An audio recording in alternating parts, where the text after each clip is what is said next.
শুভ নববর্ষ, নতুন বছর, নতুন গল্প আর নতুন ভালোবাসার গন্ধে ভরা এক বিশেষ আয়োজন নিয়ে হাজির হয়েছি আমি নির্জনা নুসরাত। পহেলা বৈশাখ মানেই রং, উৎসব আর মনের ভেতর এক টুকরো নতুন সূর্যোদয়। আর এই দিনেই মুক্তি পেয়েছে এক ভিন্ন স্বাদের ওয়েব ফিল্ম চা গরম। পাহাড়ি তথা চা শ্রমিকদের প্রেক্ষাপটে তৈরি এই গল্পে আছে সম্পর্ক, অনুভূতি আর এক কাপ ধোয়া ওঠা চায়ের উষ্ণতা। এই চায়ের আড্ডায় আজ আমাদের সঙ্গে দুজন বিশেষ অতিথি আছেন। আমার হাতের বামই আছেন পার্থ শেখ এবং আমাদের সাথে আছেন সাফা কবির। আপনাদেরকে অনেক অনেক শুভেচ্ছা, পহেলা বৈশাখের শুভেচ্ছা, শুভ নববর্ষ। শুভ নববর্ষ। উৎসবের আমেজ যেহেতু বিরাজ করছে, উৎসবের প্রশ্ন দিয়ে শুরু করতে চাই। পহেলা বৈশাখ তো চলে এলো, কার মধ্যে কেমন অনুভূতি কাজ করছে, পহেলা বৈশাখ নিয়ে কেমন এক্সাইটমেন্ট কাজ করছে? বলো ইটস ওকে। না ladies it's okay please. Honestly এবারে পহেলা বৈশাখটা আমার জন্য অনেক বেশি আনন্দের, বিকজ এই পহেলা বৈশাখে আমার একটা ওয়েব ফিল্ম রিলিজ পেয়েছে চা গরম। সো একটা কাজ আসলে না এটার আনন্দ অন্যরকম কাজ করে, যে আসলে উৎসব ছাড়াও আসলে আমি দর্শককে এন্টারটেইন করছি থ্রু মাই ওয়ার্ক। এটার জন্য আমার আসলে এবার পহেলা বৈশাখে আনন্দটা আরও বেশি এবং আরও বেশি, বিকজ এখন এবার দেখলাম যে প্রচুর পরিমাণে অনুষ্ঠান হচ্ছে, বিভিন্ন জায়গায় মেলা হচ্ছে, সবাই আমার কাছে মনে হচ্ছে ঠিকঠাক মতো পহেলা বৈশাখ উদযাপন করছে। সো এর জন্য আরও বেশি ভালো। হ্যাঁ, অন্যান্য বছর তুলনায় কিন্তু এবার আসলে উৎসব আয়োজন আরো বেশি, অনেক বেশি। পার্থ, আপনার কাছে শুনতে চাই। না অবশ্যই এই দিনটা আর কি প্রত্যেকবারই পয়লা বৈশাখে অনেক কিছু করা হয়, ডিফারেন্ট ফাংশনসে যাওয়া হয়, ডিফারেন্ট কালচারাল ইভেন্টসে যাওয়া হয়। এর একটা ডিফারেন্ট কারণ এটা আমাদের আর কি ফার্স্ট আর কি টাইম আর কি আমার জন্য আর কি ফার্স্ট টাইম এই ডেটটাতে হচ্ছে একটা ফিল্ম রিলিজ পাচ্ছে, ওয়েব ফিল্ম যদি আমরা বলি। সো এটা ভীষণ এক্সাইটমেন্টের, অফকোর্স আমি অনেক এক্সাইটেড।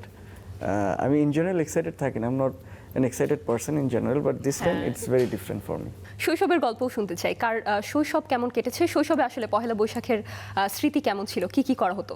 আমি তো যেতাম মেলায়। আমার ম্যাক্সিমাম নাগরদোলা থেকে শুরু করে একটু আচার খাওয়া থেকে শুরু করে যা যা হাবি যাবে আর কি। আমি অনেক বেশি আর কি দুষ্ট ছিলাম, তো অনেক দৌড়াদৌড়ি করতাম মেলায় আর কি। মেলায় হারিয়ে যাওয়া বাচ্চাটা হয়তো আমি ছিলাম। আচ্ছা, ছোটবেলায় দুষ্ট ছিলেন, এখন আর নেই, এখন আপনার এক্সাইটমেন্টই কাজ করে না, এখন আর এক্সাইটেড হন না না না, অফকোর্স এক্সাইটেড। আমি কেন এক্সাইটমেন্ট কাজ করবে না কেন? Of course I am very excited.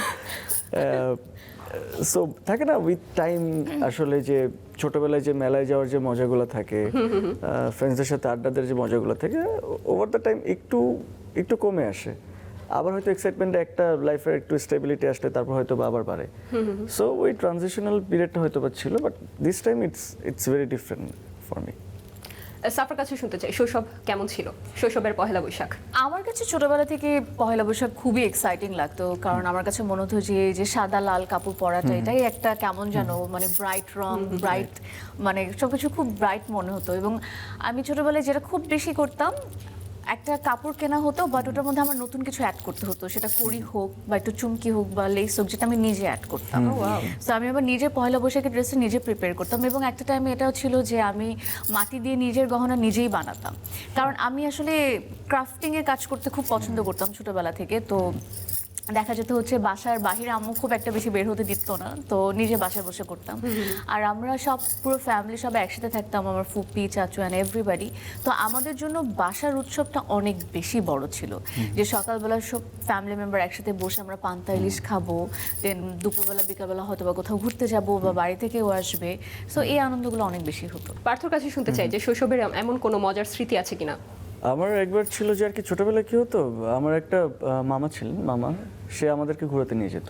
মা সবসময় বেরোতে পারতেন না, কারণ অনেক মেলার মধ্যে অনেক আর কি থাকে না, অনেক ভিড় থাকে সবকিছু বলে। তো আমার ওইবার আর কি বেশ মেলা দেখতে ইচ্ছা করতেছিল। তো ধানমন্ডি 8 নম্বরের দিকে রবীন্দ্র সরোবরের দিকে মেলা হতো সব সময় আগে।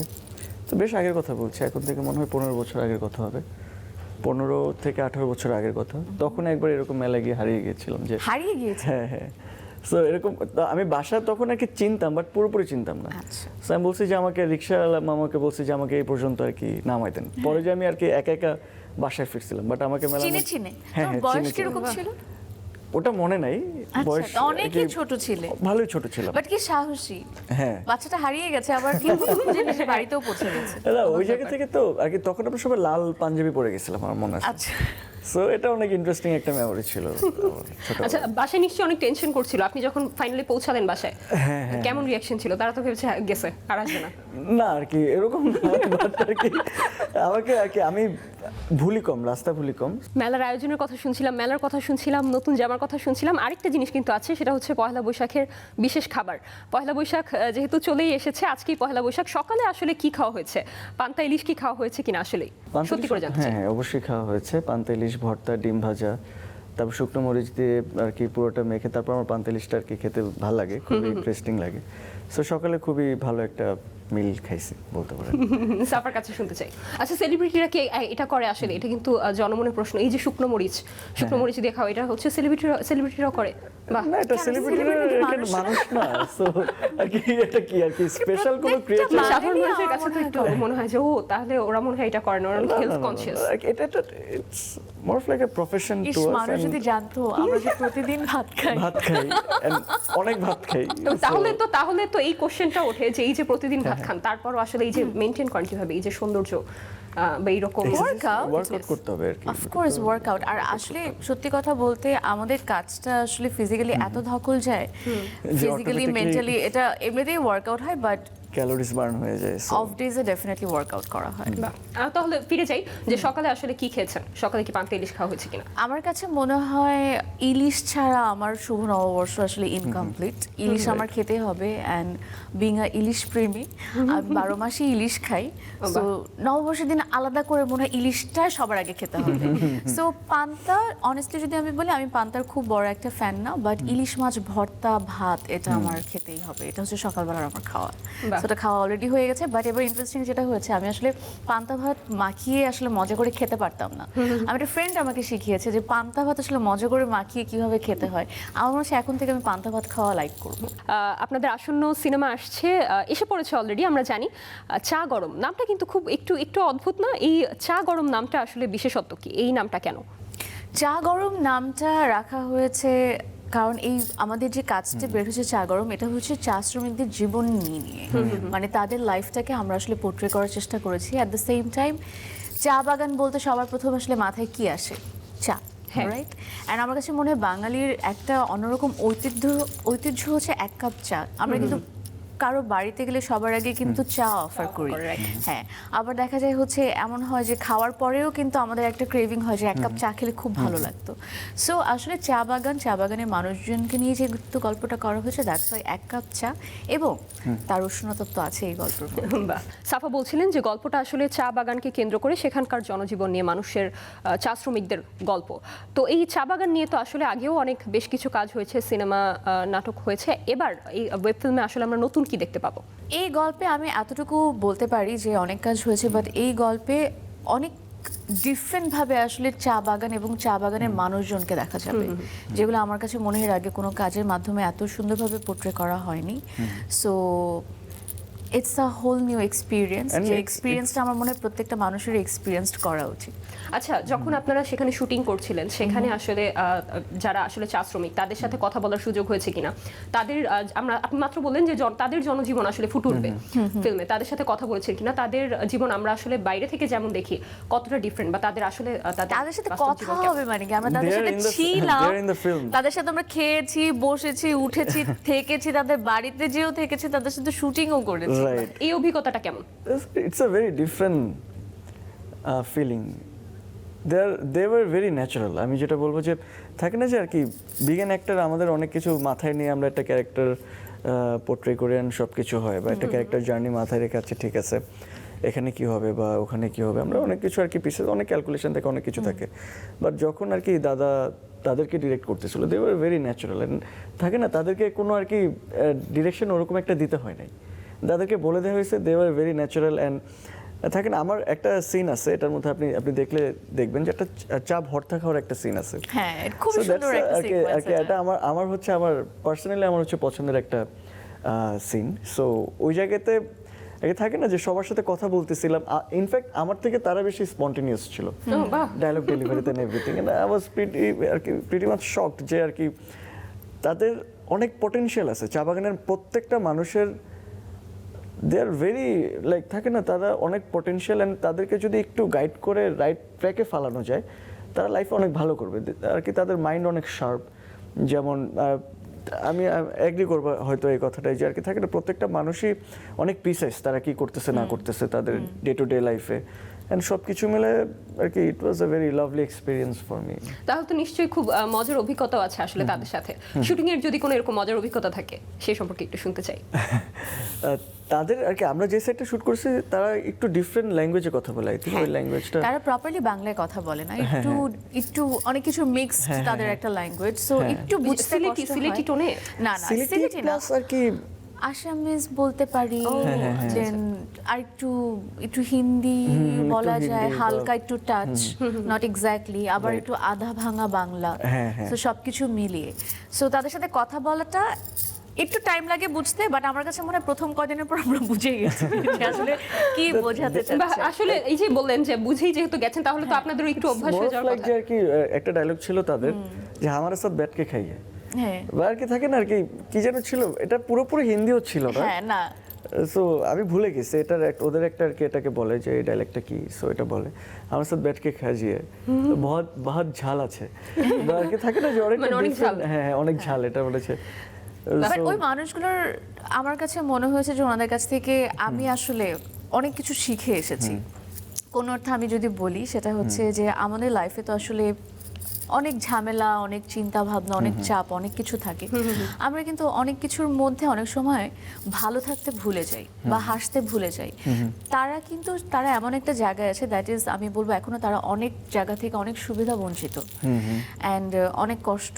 এমন একটা জায়গা যে জায়গাটাতে কোনো নেটওয়ার্ক নেই, এমন একটা জায়গা যেখানে কোনো হসপিটাল নেই, এমন একটা জায়গা যেখানে কোনো স্কুল নেই ঠিকঠাক মতো, কিন্তু তারা কিন্তু প্রতিদিন তাদের কাজ করে যাচ্ছে, খেয়ে যাচ্ছে, ভালো থেকে যাচ্ছে। এবং আমি প্রত্যেকটা মানুষকে দেখেছি এত কিছুর মধ্যেও, রোদের মধ্যে ওরা চা পাতা কুড়াচ্ছে, অ্যান্ড আমরা যখন যাচ্ছি এই রোদের মধ্যে দেখছি তপ্ত রোদের মধ্যে ঘামছে, বাট আমাদের দেখে হেসে হেসে কথা বলছে। মানে তারা খুশি তাদের লাইফ নিয়ে। Right. মানে দে আর অলওয়েজ ওয়েলকামিং, অ্যান্ড অনেক খারাপের মধ্যে ভালো কিভাবে থাকা যায় আমার কাছে মনে হয় তাদের কাছ থেকে একটু হলেও আমি শিখে এসেছি। বাহ। আচ্ছা, এই পর্যায়ে ছোট্ট একটু বিরতি নিয়ে আসতে চাই। দর্শক, আপনারা দেখছেন স্টার নিউজ বৈশাখী আড্ডা, কোথাও যাবেন না, সঙ্গেই থাকুন। আবারও স্বাগত বৈশাখী আড্ডায়। আচ্ছা, এ পর্যায়ে একটু আপনাদের চরিত্র নিয়ে শুনতে চাই, কার চরিত্র আসলে কেমন। সাফার কাছেই প্রথম জানতে চাই যে এই যে আপনি বলছিলেন যে দুর্গম এলাকায় শুটিং এবং আপনার চরিত্রটাও আপনার অন্যান্য চরিত্রের থেকে একটু আলাদা ছিল, কতটা চ্যালেঞ্জিং ছিল আসলে এই চরিত্র অভিনয় করা? আমার চরিত্রের নাম হচ্ছে এখানে আইরিন। প্রফেশনালি আমি একজন ডক্টর, ইন্টার্ন জাস্ট কমপ্লিট করে আমি প্র্যাকটিসের জন্য ঢুকেছি। আর যদি খুবই শর্ট করে বলি, আইরিনের ক্যারেক্টারটা এই গল্পে হচ্ছে একটা আলোর প্রতীক, যে আসলে মানুষকে পথ দেখায়। সে শুধু নিজের জন্য না, মানুষের জন্য দরজা খোলার চেষ্টা করে।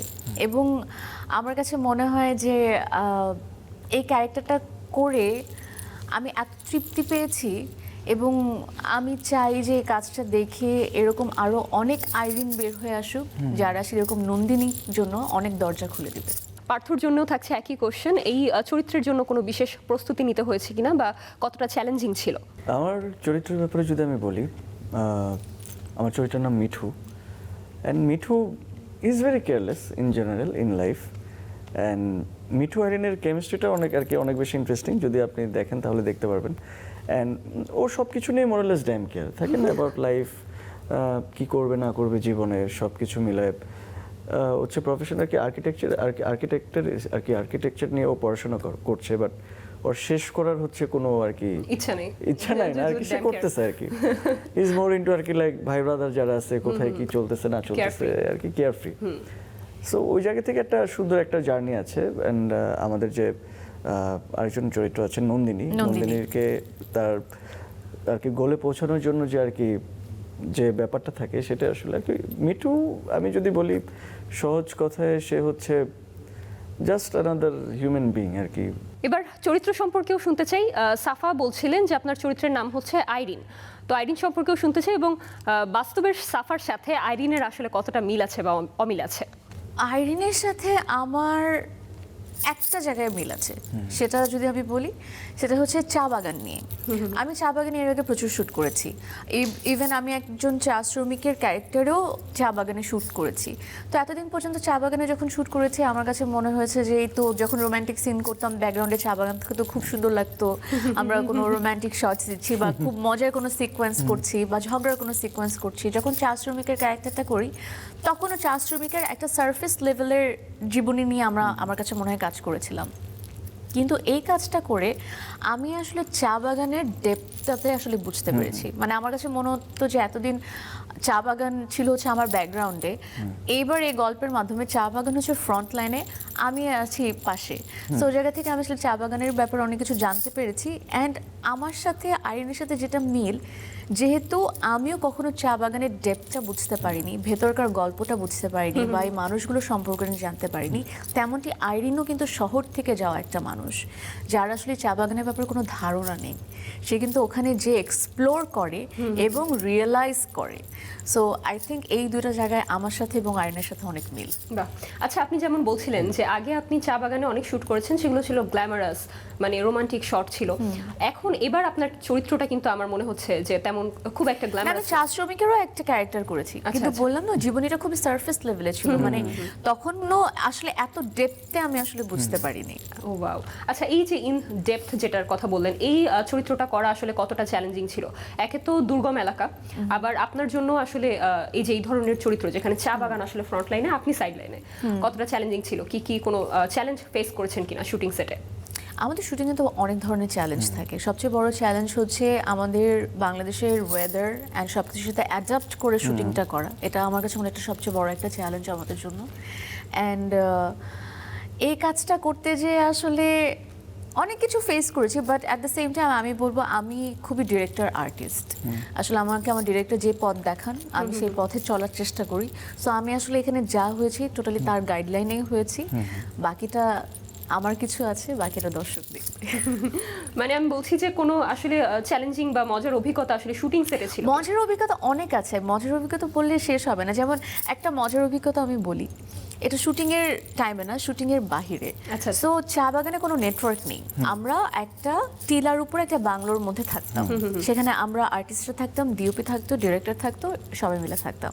তো ওখানে কোনো নেটওয়ার্ক নেই।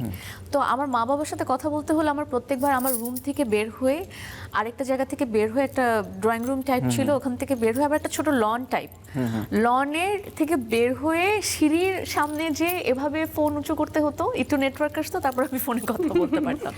সো আমার কাছে মনে হয়েছে যে এটা খুবই difficult. At the same time প্রথম দিন আমরা যখন যাই শুটিংয়ে ওখানে লোকেশনটাতে, তো আমরা একটা টাইমে দেখতে পাচ্ছিলাম, এটা একটা মজার গল্প, এটা আমি তো আপনাদেরকে বলি। সেটা হচ্ছে কলে পানি ছাড়ার পরে খুব লাল পানি বের হচ্ছিল। লাল পানি, হ্যাঁ। তো আমি ফার্স্টে দেখে বসে এটা কাদা পানি বের হচ্ছে, অনেকদিন পর মনে হয় কল টল ছাড়া হয়নি, সো লাইনে ঝামেলা করছে। তো ওখানকার যে একজন দাদা ছিলেন উনি আমাকে বলেছেন যে দিদি কিছুক্ষণ ছেড়ে রাখেন, লাল পানি সাদা হয়ে যাবে। লাল পানি সাদা হয়ে যাবে। আমি আচ্ছা ঠিক আছে। পানি ছেড়ে আমরা ডিনার করলাম সবাই মিলে, আমরা খেলাম। আমি ওয়েট করছি যে কখন, তখন অনেক ঠান্ডা ছিল, তো পানিটা ক্লিয়ার হওয়ার পরে পানিটাকে আমি গরম করব, তারপর আমি শাওয়ার নিব। 2 ঘন্টা হয়ে যায়, 3 ঘন্টা হয়ে যায়, ঘুমে আমি মারা যাচ্ছি। পরদিন সকাল আর্লি মর্নিং কল টাইম, এখন আমাকে শাওয়ার করতে হবে, নিজেকে ঘুম পাড়াতে হবে, খুবই টেনশনের মধ্যে পড়ে গেলাম। সেই পানি আর কখনো সাদা হলো না, ওই পানি দিয়ে আমি গোসল করে ফেললাম। গোসল করে তো হ্যাঁ, লাল পানি, আর কোনো অপশন ছিল না, অনেক আয়রন ছিল পানিতে। তো পরদিন দেখে আমার চুলটা পুরো একদম মানে পাখির নেস্ট হয়ে গেছে। Then I need to fix it. Next day থেকে আমাদের আসলে পানির অন্য জায়গা থেকে ঝিরি থেকে পানি এনে এনে আমাদেরকে ভরে দিত বিরান্দা, অ্যান্ড ওই পানি আমরা সবাই ব্যবহার করতাম। সো পানির অনেক বড় একটা প্রবলেম ছিল ওখানে, বাট আমি একটা ছোট ফান পার্ট বললাম। একই প্রশ্ন পার্থর কাছেও, যে মিঠুর চরিত্রে অভিনয় করা আসলে কেমন ছিল, অভিজ্ঞতা কেমন ছিল, মিঠুর চরিত্রটা আসলে কেমন? আমি শঙ্কদের সাথে যখন আমার চরিত্রটা নিয়ে কথা হয় তখন উই আর ভেরি ক্লিয়ার যে আমরা কি দেখতে চাই আসলে চরিত্রটা থেকে আমরা কি বের করতে চাই, বা ওর জার্নিটা কেমন দেখতে চাই, কি হবে, প্লাস ও ইন জেনারেল হিউম্যান বিং হিসেবে কেমন। তো সব কিছু প্রিটি ক্লিয়ার ছিল, অ্যান্ড ওই জায়গা থেকে আমি পুরোটা করে গেছি অ্যান্ড যখন মনে হয়েছে শঙ্করদার কোনো অবজারভেশনস আছে বা ক্যারেক্টারটার ব্যাপারে কোনো পার্সপেক্টিভস আছে নতুন, তখন সেটা ইনপুট করছে, দ্যাটস ইট। এছাড়া আর ওরকম কোনো ডিফিকাল্টিস ফেস করার ছিল না। চা বাগানের মানুষের সংস্কৃতি জীবনযাপন নিয়ে শুনলাম, আবারও কি শুটিং সেটে ওখানে মানে আবার ফেরা হবে কিনা? শুটিং এর যেহেতু অনেক লম্বা সময় ধরে নিশ্চয়ই শুটিং করেছেন, সেখানে কি আবার আসলে ফেরা হবে কিনা? ইনশাআল্লাহ আমাদের এরকম একটা প্ল্যান হচ্ছে যে আমরা ওখানে যাব, এবং যেহেতু ওখানে কোনো নেটওয়ার্ক নেই, তাদের স্মার্টফোন নেই, তাদের টিভি নেই, কিছুই নেই, তারা অনেকেই কিন্তু আমাদের এই ফিল্মটার মধ্যে অভিনয় করেছে। এবং চা বাগান একটা মজার ব্যাপার আছে, এটাকে কি বলবো আমি, নাট্যমঞ্চ। সো ওখানে অনেকজন আর্টিস্ট, ডু ইউ রিমেম্বার আমাদের সাথে যে একজন চাচি শুট করলো, তারা কিন্তু নিজেদের মধ্যে তারা নাটক করেন, অভিনয় করেন নিজেরা, এবং তারা এরকম একটা প্লে করার চেষ্টা করেন। সেরকম আর্টিস্টও আমাদের সাথে কাজ করেছে। কিন্তু তারা যে আছেন, তারা এত সুন্দর অভিনয় করেছেন, আমাদেরকে সাপোর্ট করেছেন, আমাদের পাশে ছিলেন, এটা তো তাদের দেখার কোনো উপায় নেই। সো আমাদের খুব ইচ্ছা আমরা চা বাগানে ফিরে যাব এবং তাদেরকে এই ফিল্মটা দেখাবো। রাইট। আচ্ছা, দুজনের কি একসাথে এটা প্রথম কাজ? আমরা এর আগে একটা ফিকশন করেছি, করেছিলাম, তারপর আর তেমন কাজ করা হয়নি। আচ্ছা, যদি জানতে চাই যে কোয়ার্টিস্ট সম্পর্কে আপনার অভিজ্ঞতা কেমন, সাফার সাথে কাজ করার অভিজ্ঞতা কেমন, সাফা আসলে কেমন এটা কোয়ার্টিস্ট? পাশাপাশি জিজ্ঞেস করলে তো আর কেউ খারাপ honest বলবে না। আমি অনেস্টলি যদি বলি, এন্ড থাকে I'm না, just kidding. অনেক আর্টিস্টের অনেক রকম আর কি আর কি কি বলবো এটাকে, থাকে না যে আর কি অনেক কমপ্লিকেশনস থাকে, এরকম জায়গায় থাকা যাবে না, ওটা করা যাবে না, এটা করা যাবে না, বা থাকে না একটু পরে আসা সেটে, থাকে না যে অনেক অনেক ধরনের প্রবলেম থাকে এক একজনের। সো সেক্ষেত্রে কি হয়, কোয়ার্টিস্টের সাথে আর কি কাজ করতে অনেক ডিফিকাল্টিস অনেক সময় তৈরি হয়। সেদিক থেকে আমার মনে হয় যে আর কি she is very punctual and থাকে না যে on time, very responsive, very helpful, and ওই জায়গা থেকে আমার খুবই ভালো লাগছে। Thank you so much. Thank you for so being an Thanks amazing for saying co-artist. such good words for me. না সো ওই জায়গা থেকে আর কি খুবই আর কি কোঅপারেটিভ ছিল, অ্যান্ড আমার মনে হয় খুবই ভালো একটা সময় কাটছে ওই জায়গায়, পুরো the whole process, and we had so much fun. এবার সাফার কাছে শুনতে চাই পার্থ সম্পর্কে। I loved working with Partha, and আমার কাছে মনে হয়েছে যে একটা ফিকশন, পার্থের সাথে আমার কাজ ছাড়া অনেকবার ইন্টারাকশনস হয়েছে। সো তখন থেকে একটা আমার কাছে মনে হয়েছে যে I was very comfortable with Partha. So fiction করা হয়েছে, তারপরে এই বড় প্রজেক্টটা করতে এসে আমার কাছে মনে হয়েছে যে আমাদের মধ্যে একটা ভালো ফ্রেন্ডশিপ হয়েছে, that I really liked. Because আমার কাছে অলওয়েজ মনে হয় যে অফকোর্স দুটো কো-আর্টিস্টের মধ্যে একটা কমফোর্টেবল সিচুয়েশন থাকবে, এটাই নর্মাল, বাট ফ্রেন্ড হওয়াটা কিন্তু হয় না। সো এখান থেকে আমার কাছে মনে হয় আমরা ফ্রেন্ড হতে পেরেছি পার্থ। Of course. পার্থ একটু পজ নিল। না পার্থ, আমি বলি পার্থ খুবই চুপচাপ একটা ছেলে, এটা জানি না সবাই বসে কিনা, ও খুবই চুপচাপ, কম কথা বলে, অ্যান্ড আই থিঙ্ক আমার মতো এত তো এক্সপোজিভ না এত। আচ্ছা, সব কিন্তু খুব ভালো কথা হয়ে গেল। এই যে অনেস্টির কথা আমরা বলছিলাম, অনেস্ট আপনার কি টোটাল অনেস্ট ছিলেন? যদি বলি একটা নেগেটিভ দিক বলেন সাফার সম্পর্কে, যদি বলি যে একটা নেগেটিভ দিক বলেন, তখন কি বলবেন? না, নেগেটিভ দিক ওরকম ভাবে আর কি, আমি I see people as they are, and আমার আর কি থাকে না যে আমি ভিতরে আর কি দেখবো যে আর কি ওকে এটা বললো কি এটা ভেবে, বা এটা এরকম ভাবে বললো আর কি। আমি ইন জেনারেল আমি এভাবে আসলে দেখি না, আমি আপনাকে যেরকম দেখতেছি সেরকম। আচ্ছা আর কি থাকে না যে আমি এখন আপনার ব্যাপারে জানলাম, বা আপনাকে আমি অনেকদিন ধরে চিনি, বা আমি একটা নেগেটিভ পার্সপেক্টিভ অপিনিয়ন ক্রিয়েট করলাম আর কি, আমি ওটা আর কি ইন জেনারেল দিই না। আমার যেটা মনে হয়েছে আমার যতটুকু দরকার আর কি কোয়ার্টিস্ট হিসেবে বা বন্ধু হিসেবে, আমার আর কি she is nice to me, so that's it. বাহ, যদি একই কোশ্চেন যে একটা নেগেটিভ দিক, অবশ্য এখন তো আর বলবেন না, উনি তো বলেনি কিছু। না এটা সত্যি কথা, নেগেটিভ এখন বলতে হলে খুব বলার জন্য একটা বানায়, তাও আবার অনেকক্ষণ চিন্তা করে বলতে হবে। There is nothing negative, I think Partha is very sweet. মানে থাকে না যে এই ব্যাপারটা ভালো লাগেনি ওর, এই একটা খারাপ দিক, একটা বদঅভ্যাস। এটা সত্যি কথা বললে তো আসলে বলাই যেত যদি থাকতো। It's so difficult for me, because এরকম কিছুই নেই। পার্থর সাথে যতদিন আমরা ছিলাম ওখানে, বিকজ আমরা দুজনেই নেটওয়ার্কের বাইরে ছিলাম, রাইট, অ্যান্ড ফ্যামিলি থেকে দূরে, but I had a great time with him, and খুবই আমার কাছে মনে হয় আমরা মাঝে মধ্যে একটু দুষ্টামি করতাম, একটু গল্প করতাম, ও কি করছে না করছে এটা দেখতাম, এগুলো নিয়ে আবার কথা বলতাম। তো আমাদের খুব ফান টাইম কেটেছে, আমার কাছে একদমই। বাকি সহশিল্পীদের কথা বলছিলেন, তাদের সম্পর্কেও জানতে চাই যে নির্মাতা এবং সহশিল্পীদের সাথে কাজের অভিজ্ঞতা কেমন ছিল। নির্মাতাকে দিয়ে শুরু করি, কেমন ছিল শঙ্খ দাশগুপ্তের সাথে কাজের অভিজ্ঞতা, বা কেমন সে একজন He's a teacher, I think, and তার সাথে কাজ করাটা আই থিঙ্ক একজন আর্টিস্টের জন্য অনেক পজিটিভ দিক, অনেক কিছু শিখতে পারবে একজন আর্টিস্ট, অনেক কিছু শেখার আছে দাদার থেকে, অ্যান্ড আমি অনেক কিছু শিখছি। আর আমি আরও কাজ করতে চাই তার সাথে, ডিফারেন্ট পার্সপেক্টিভ এক্সপ্লোর করতে চাই, অ্যান্ড থাকে না যে আর কি তার সাথে আর কি কথা বলে আর কি ইটস ফান, ইউনো আর কি সে অনেক ইনফরমেটিভ, থাকে না তার থেকে অনেক ইনফরমেশন পাওয়া যায়, সে সব কিছু আর কি থাকে না অনেক যে জ্ঞান পাওয়া যায়। জ্ঞানী মানুষ অনেক, জ্ঞানের আর কি অনেক জ্ঞানী মানুষ। সো ওই দিক থেকে I think is a brother and a mentor.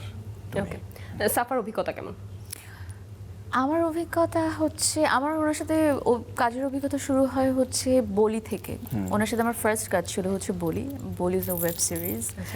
So after that আমাদের 4 বছর পরে আবার কাজ হলো, মাঝখানে আমাদের টিভিসি হয়েছে, বা 4 বছর পরে আমরা আবার কোনো ফিকশনস সো ওয়েব ফিল্ম করলাম। তো বলি থেকে পরিচয় হওয়ার পর থেকে ওনার সাথে আমার সম্পর্কটা খুবই ভালো, অ্যান্ড যদি ওয়ান ওয়ার্ড বলতে চাই, he is my mentor. And আমার শঙ্খ ভাইয়ের ব্যাপারে একটা জিনিস খুবই ভালো লাগে, সেটা হচ্ছে ওনার টিমটা এত সুন্দর, এত অর্গানাইজড, এত পারফেক্ট আমি বলবো। সো আমি যতবারই আসলে শঙ্খ ভাইয়ের সাথে কাজ করার সুযোগ পাই না কেন, আমি কোনো কিছু না শুনে আগে বলি যে I will do this work, তারপরটা যারটা যা হোক, I will do this work, because I love working with him, I love working with his team, and every time I feels like whenever I work with him it feels like homecoming.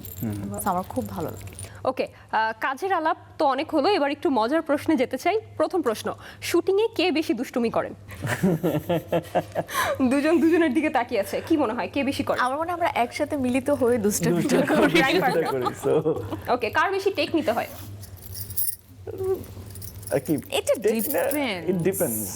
মানে Depends on it's totally up to director, right? Okay, off camera কে বেশি চুপচাপ? I think আমি না, আমি suffer কথা একটা আমি ইন্টারভিউতে একটা শুনছিলাম যে সাফাকে আসলে বাইরে থেকে দেখতে যত লাগে সে তার থেকেও একটু চুপচাপ। টয়া বলছিলেন আপনার আপনার খুব ভালো ফ্রেন্ডস নিশ্চয়ই, she's my best friend. Best friend, right? সেও বলছিল যে কিন্তু সাফা হচ্ছে খুব চুপচাপ, তো আপনাদের হচ্ছে দুজনই খুব চুপচাপ, তার মধ্যেও পার্থ হচ্ছে বেশি না, চুপচাপ। আমি পার্টিকুলার প্লেসে চুপচাপ, Right. মানে যেখানে আমি আসলে মানুষজনের সাথে খুবই কমফোর্টেবল না, বা তাদের সাথে চেনা পরিচয় কথা খুব বেশি হয় না, সেখানে আমি খুবই রিজার্ভ। বা যারা আমার ফ্রেন্ড তাদের সাথে আমি অনেক ওপেন এবং খুব দুষ্টামি করি, অনেক গল্প করা হয়। ওকে, সেটে কে আগে আসেন কে পরে আসেন? আমাদেরকে ডিরেক্টর হাত ধরে দুজনকে একসাথে নিয়ে যেত, তো আগে পরে আসার কোনো উপায় নেই। আশা আর কি কারো যদি সিন পরেও শুরু হয় হ্যাঁ, তো তারও ওই টাইমেই কল আর কি, তো ওই টাইমে যে ব্রেকফাস্ট করতে পারেন ওই জায়গায় বসে থাকতে হবে কষ্ট, খুব পাংচুয়াল। পাংচুয়াল। আচ্ছা, শুটিংয়ের সেটে অনেক সময় এমন ঘটনা ঘটে যে ডিরেক্টর যখন অ্যাকশন বলেন তখন দুজন মানুষ একজন আরেকজনের সাথে মিশে যান, চরিত্রে ঢুকে যান, কিন্তু আবার যখন কাট বলেন তখন আবার অচেনা হয়ে যান। এই জিনিসটা কি আপনাদের সাথেও ঘটে কিনা? স্বাভাবিক এরকম, তখন তো আমরা আসলে একটা জোনে থাকি, একটা Right. সিচুয়েশনসে থাকি, একটা ক্যারেক্টার হয়ে আসলে ওই সিচুয়েশনটাকে ডিল করি। অফকোর্স কাট বলার পর you will back to the reality Exactly. And you will be you, যেটা আসলে তুমি। ওকে, আচ্ছা, এই পর্যায়ে আরেকটা ছোট্ট একটা বিরতি নিতে চাই। জি দর্শক কোথাও যাবেন না, আপনারা দেখছেন বৈশাখী আড্ডা।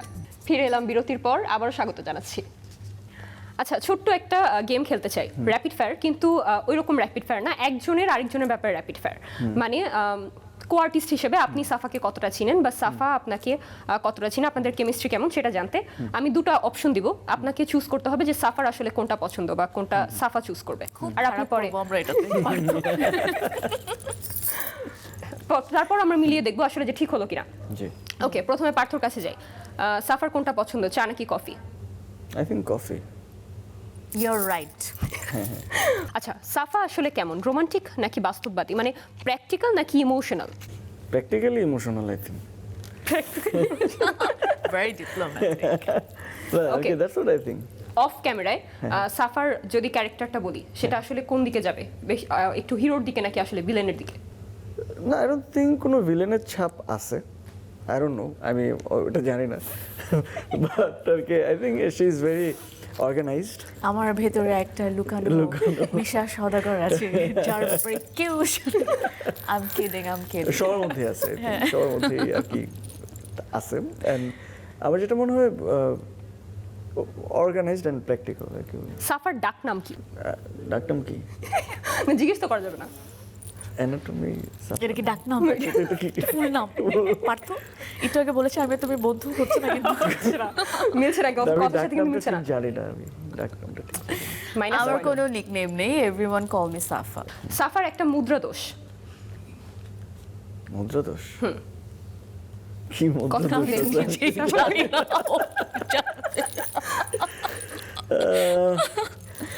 জেনারেল না, একটা এটা তো আসলে মানুষ নিজেরটা নিজে বোঝে আমি না। জেনারেল মুদ্রা দোষ বলি মেয়েদের। জেনারেল।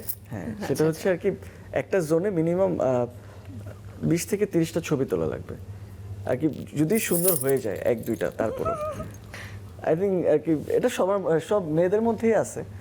আই থিঙ্ক তারা I think যতক্ষণ I'm not পর্যন্ত like that. আর কি আমার মনে হয় যে কোনো ইভেন্ট যেমন পহেলা বৈশাখ যেমন 150 থেকে 200 পিকচার তুলে ফেলবে, তারপরে সেখান থেকে 6টা থেকে 7টা শুনো আপলোড ছেলে, দেবে। তুমি যখন ফটোশুট করতে যাবে না, তোমার যখন 20-30টা ছবি যখন একটাও ভালো লাগবে, তুমিও 150-200টা তুলবা। এটা খুবই ফালতু একটা লজিক হলো। না না না না না, হয়তো বা ছেলেদের ছেলেদের 20টা হয়, মেয়েদের মেয়েদের মুদ্রা দোষ। 200টা হয়। মেয়েদের 200টা, ছেলেদের কয়টা? ছেলেদের 20টা মেয়েরা 25টা prettier, I think so that's enough. ওদের মেয়েরা প্রিটিয়ার, সুন্দর ছবি না, তো আরো বেশি হবে। প্রিটিয়ার দেখে তো বেশি ছবি তোলার কথা না, আর কি আরো কম ছবি তোলার আপনার কথা। কি একটা মতামত দুটো- এই ব্যাপারে? একটা দুটো ছবি তুলে আপনি I যার think সাথে it's fine. কথা বলছেন তার সেও কিন্তু একটা ফিমেল, সেও কিন্তু নাই। আপনার কথার সাথে আমি একমত হলাম না। টিম ভারী পড়লো কিন্তু পার্ট। সেটাই না, আই থিঙ্ক এটা সবাই এগ্রি করবে আমার সাথে, সব ছেলেরা এগ্রি করবে। ছেলেরা এগ্রি করবে। ছেলেরা এগ্রি করবে। আচ্ছা, সাফা কি এগ্রি করেন? আপনি কি আসলে এরকম কি ছবি? এই যে 200 ছবি তোলেন? পার্থর মতে আপনি হচ্ছে কোথাও কোনো ইভেন্টে বা কোনো ওকেশন হলে আমার আপনি এটা in perfection- general বলছি না, in আমি, general in general ও বলছি। ভুল বলেনি। আমার যেরকম পারফেকশন পছন্দ, Right. বিং আ ভার্গো, আমার পারফেকশন হতেই হবে। সো যে থেকে আমার মনে হয় যে যতক্ষণ পর্যন্ত পারফেক্ট না হবে আল টেক পিকচার। ওকে, আপনার জন্য গেম শেষ। এবার যদি বলি এক শব্দে অথবা অল্প কিছু কথায় চা গরমের অভিজ্ঞতা কেমন ছিল? I gained so much knowledge about that side of our country. এটাই বলবো আমি, যে আমি অনেক কিছু জানছি, শিখছি, and তারা যে অনেক আর কি তারা অনেক সুবিধা যে পায় না, আমরা যে অনেক সুবিধা পাই, তারা যে সুবিধা বঞ্চিত, এটা দেখে বুঝে আমার খুবই খারাপ লাগছে। সো এই জায়গাটা আমি বলবো যে আর কি অনেক কিছু তাদের ব্যাপারে জানছি, অ্যান্ড তাদের জন্য কিছু না কিছু করার ইচ্ছা আছে, অ্যান্ড এটা বলবো যে আর কি আমার একটা রিয়েলাইজেশনের জায়গা চা গরম থেকে। ওকে, এবার সাফার কাছে চলে যাই। পার্থর ব্যাপারে কোশ্চেন করব, আপনাকে অ্যানসার দিতে হবে। তো আমার শেষ আর হ্যাঁ, কি। আপনার হ্যাঁ, শেষ। Okay you did a good job. Thank you. এবার আর আপনি হচ্ছে বলবেন যে ঠিক নাকি ভুল। ওকে, পার্থর কোনটা পছন্দ, চা নাকি কফি? কফি। ঠিক ঠিক। কফি অত একটা খাই না পছন্দ না। আসলে। ফার্স্ট ডে আমি ফেল। ওকে, পাহাড় নাকি সমুদ্র? পাহাড়। পুরাই উল্টা, সমুদ্র। আমি এটা আমার সাথে মিলছে, আমার সমুদ্র পছন্দ। অ্যাক্রোফোবিয়া আছে আর কি, হাইট ফোবিয়া, তো আমি পাহাড়ে বেশি উঠতে পারি না। আচ্ছা ঠিক আছে, নতুন আমরা নতুন হ্যাঁ, নতুন বন্ধু তো এই জন্য আর কি। আমরা অনেক কিছু হ্যাঁ আর আচ্ছা আমি অনেক জেনারেলাইজ করে বলছি, যেটা ইন জেনারেল যে মেয়েরা মেয়েরা পছন্দ করতে পারে। আমি ওটাই বলছি। এটা তো মিলে গেছে। হ্যাঁ, মানে মেয়েরা ম্যাক্সিমাম ছেলেরা পাহাড় পছন্দ করে। ট্রেকিং এন্ড এভরিথিং সবাই পছন্দ করে ওটা দেখে। আমার সমুদ্র ওকে, অনেক পছন্দ। আমি এবার বেটার করব, দেখো। হ্যাঁ, ইনশাআল্লাহ। ওকে, ইমোশনাল নাকি প্র্যাকটিক্যাল? প্র্যাকটিক্যাল। মানে ব্রেইন দিয়ে চিন্তা করে নাকি হার্ট দিয়ে? হ্যাঁ, প্র্যাকটিক্যাল। কি দিয়ে চিন্তা করব? প্র্যাকটিক্যাল। ওকে, একটা হয়েছে। পার্থর ডাকনাম কি? নতুন বন্ধু তো। পার্থর কোনো নিকনেম আছে আমি জানি না। মনির। মনির। মনির। ও, ওকে, এটা তো জানতাম না, আমার মনে হয় দর্শকও জানতো না। দর্শকও না, I don't জানতো think না। so, হ্যাঁ, আমাকে এটা কি আপনার অ্যাকচুয়াল নামের সাথে কোনোভাবে সংযুক্ত? সংযুক্ত, হ্যাঁ। পুরো নাম কি তাহলে? সেটা নাই বলি, থাক। আচ্ছা ঠিক আছে। ডাকনামের জায়গায় থাকে। ওকে, ডাকনাম হচ্ছে মনির। হ্যাঁ, মনির। ঠিক আছে, পার্থর একটা মুদ্রা দোষ। চুল ঠিক করে অনেক বেশি। আমি কিন্তু একটা মাত্র দেখেছি, দেখি আপনি ধরতে হ্যাঁ, পারেন কিনা। আমার চুল সামনে পড়ে যেত বারবার, একটু এরকম করলে ভালো হ্যাঁ। লাগে। এটা আসলে সব এটা তো ছেলেদের সব না। ছেলেদেরই আর কি এটা আছে। ম্যাক্সিমাম ছেলেদেরই আছে, হ্যাঁ। আচ্ছা, যদি বলি যে এমন কোনো জিনিস যেটা পার্থ নিজের ব্যাপারে চেঞ্জ করতে চায়, সেটা কি ধরতে পারেন কিনা? No idea, honestly I have no idea. Okay, পার্থর কাছে শুনতে চাই যে এমন কি কোনো জিনিস আছে? অনেক কিছু, অনেক কিছু, অনেক কিছু আছে। অনেক কিছু, অনেক কিছু। কাজের ক্ষেত্রে যদি কাজের হয়, ক্ষেত্রেও থেকে শুরু করে পার্সোনাল লাইফ থেকে শুরু করে, তাই না আর কি নিজে। I think I want to be more disciplined. And আরও বেশি হার্ড ওয়ার্ক করতে চাই, থাকে না যে আমার it's not enough of course, Yeah. And